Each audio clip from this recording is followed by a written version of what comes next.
Hi guys. Okay, this is a website called Edpuzzle, and I'll be using this throughout the year.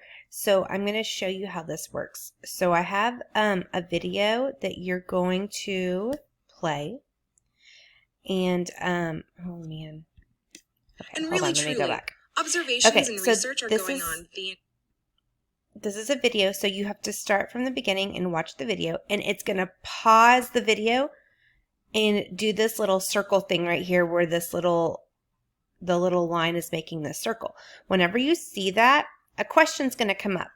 So you're watching part of the video, it stops and this comes up, and then over here on this side you're going to answer this question. Okay, I'm going to play it so that you can see again how it works. Okay, go back.